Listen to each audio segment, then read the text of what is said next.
My name is James Williams Jr. This is Kung Fu Havoc number 2.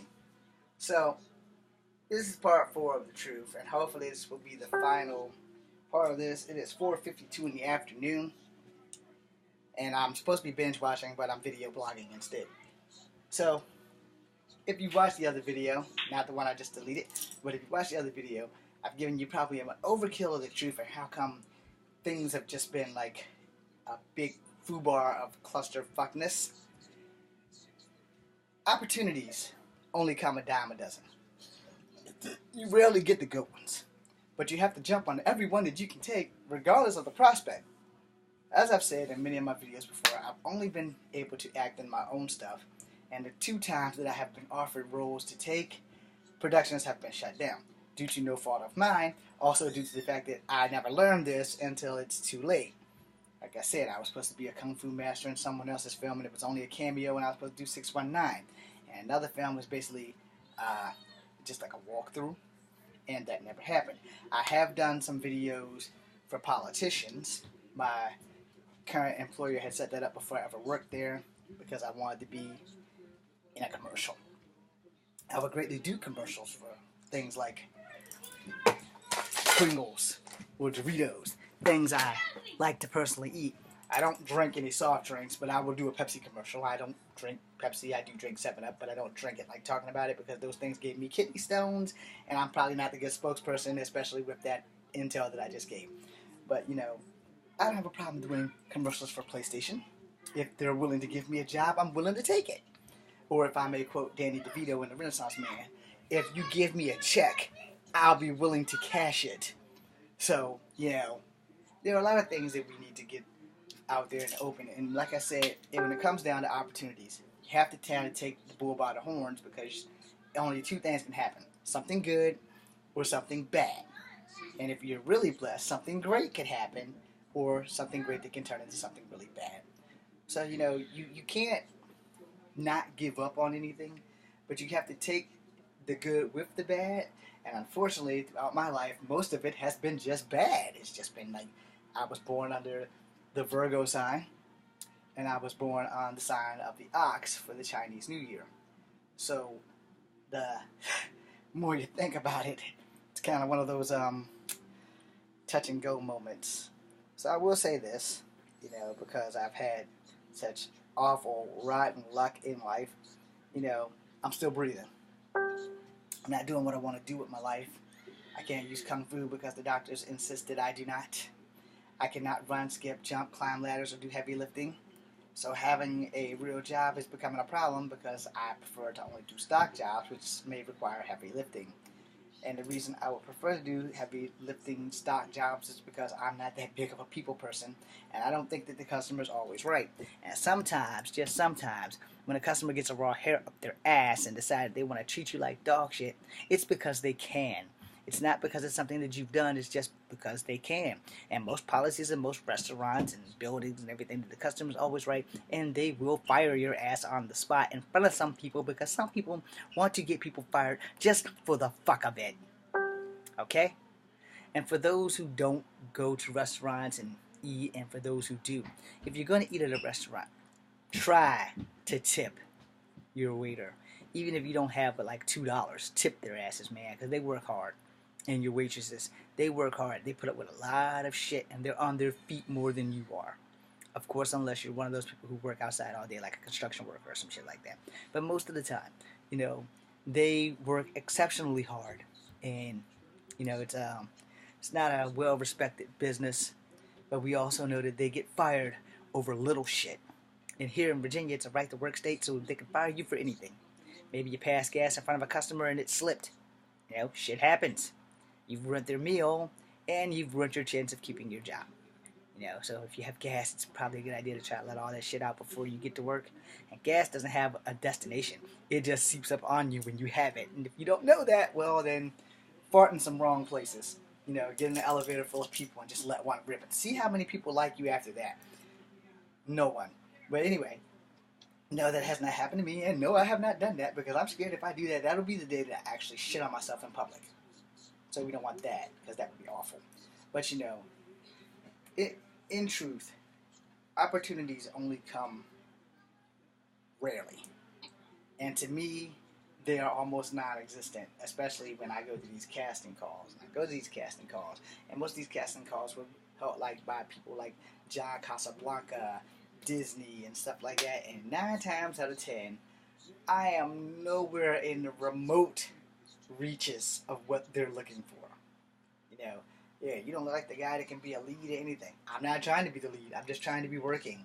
But if you trust me enough to be the lead, I will work exceptionally hard. I will be at every rehearsal, even if I have to be there in my motherfucking drawers. I will be there. You know, because I don't want to screw this up. Now, I do say this. I do have one thing in my contract that is non-fucking negotiable. I do not work in front of a live audience. Period. Alright? Now, let me explain why before everybody gets all uppity and stuff and starts giving me, well, damn, James, you're not really working, so if they give you an opportunity to work in front of a live audience, maybe you should take the opportunity. Okay, let me tell you guys again that I am not a theater actor. Theater actors are used to people looking at them and booing at them, and what happens if they fuck up a line? The show must still go on. But one fuck up could throw every actor off their game, and I don't want to be the fucking guy responsible for that. Where if I'm in the studio and we're filming, you know, I know this is going to be completely hypocritical because of what I'm about to say. If I'm in the studio and we're filming outside, there's nothing we can do about that, but I'm used to that from the independent films that I make, so I don't have a problem with filming like outside the studio, and if it's not a closed set, or if it's like we have a scene where we're walking and somebody has a cameo and they walk past and me and the other actor are talking, okay, I'm okay with that because I do that already. But if I'm in a theater scene studio where there's a live audience right there, I pretty much know that I'm going to be the one to fuck that shit up. And that's the truth. I'm not a theater actor, I'm an improvisationist actor. That's the best acting that I can give you. And I know that if it's a critical scene, the last damn thing I need is to be looking at a chick bending over with her thong sticking out while I'm trying to deliver a scene to my actor without looking at the camera and looking at him. And if I see a hot chick, my shit's over. Everything that I was supposed to say, do, or whatever the hell is gone. And if I see a chick in booty shorts and a thong, I'm pretty sure that I'm going to be distracted, and the actor, unless it's a female who's into females, we're going to be fucked. And I don't want to be the guy that has to say, okay, now we have to do this scene all over again and again and again. And most scenes, you know, you probably take anywhere between 15 and 20 takes, but you also have enough cameras so that you can shoot 3 takes and take the best take. You know what I mean? And if you don't know what I mean, actors and producers and cameramen know what I mean. And I would personally, I would set a moving camera to get the front shot so that they're moving toward the camera as the camera's pulling away but stay zoomed in on them. I would get a long distance shot, and I would take a far shot, and then I'd take another mediocre shot that's like not too far, not too close, or I'd have 2 of those, or I'd have 3 of each thing going at the same time. There'd be like maybe 15 cameras in strategic places that can get everything at one time, so that in case you catch something that wasn't supposed to happen. You know, just so that you can have that extra amount of footage that saves the guys in the editing room an ass load of trouble. Which is why I generally try to film with 3 cameras at the most. You know, and I have 3 cameras. I actually have 4, but 2 of them don't work. So the 3 that do work, because I actually have 5, but the 3 that do work, you know, I gotta go for it. You know, you gotta get that one with the cameraman itself holding it, and you gotta make sure that he's out of range of the other cameras. And a lot of my Guardians of the Earth, you will see some glitches where the cameraman actually does come in frame, but the scene was good, so I kind of couldn't take it out. Because I don't have the ability or the tech or the smartness to scribble that guy out of there. But if I did, my shit would be perfect.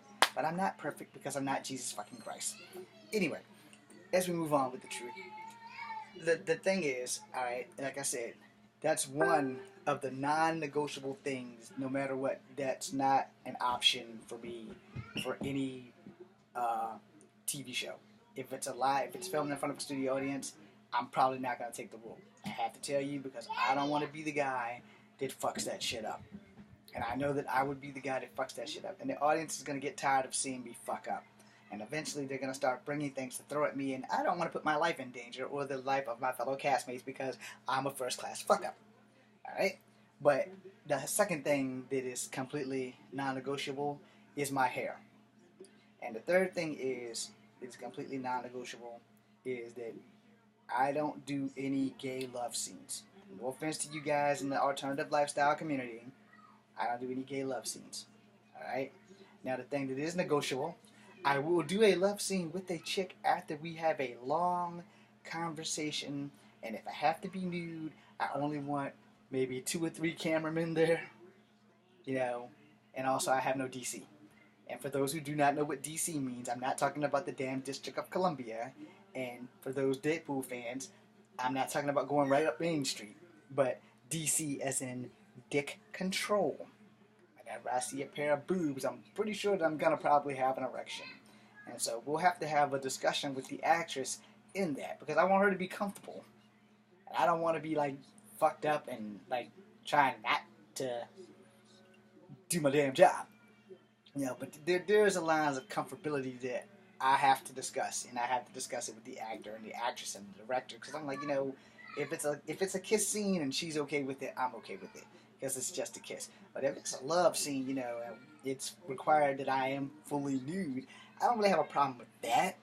I have a problem with the ability to not get erect problem, because I'm going to have an erection, and that's pretty much the gist of it.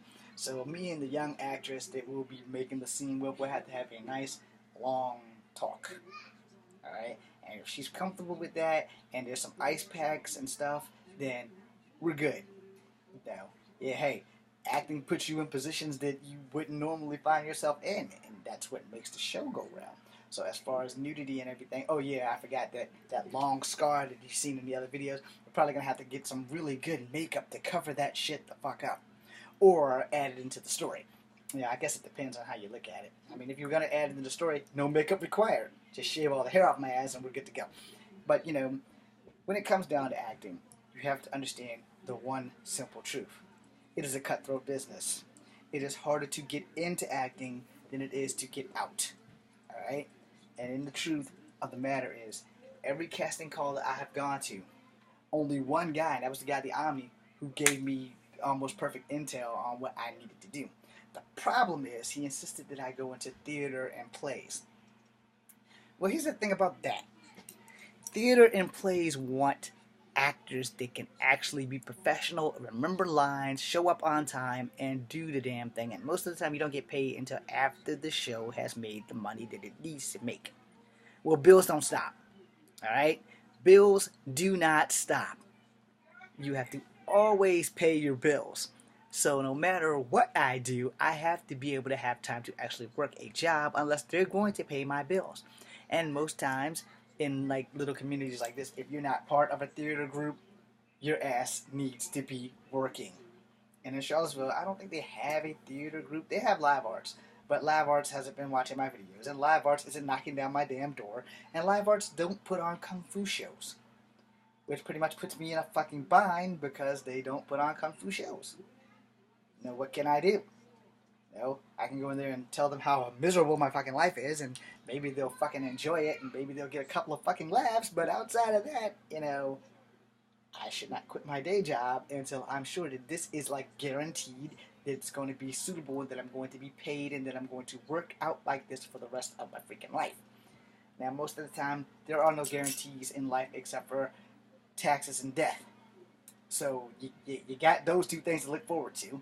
And here's the thing about getting into acting. It's a whole lot easier said than done. Now, as far as independent films go, anybody can make an independent film.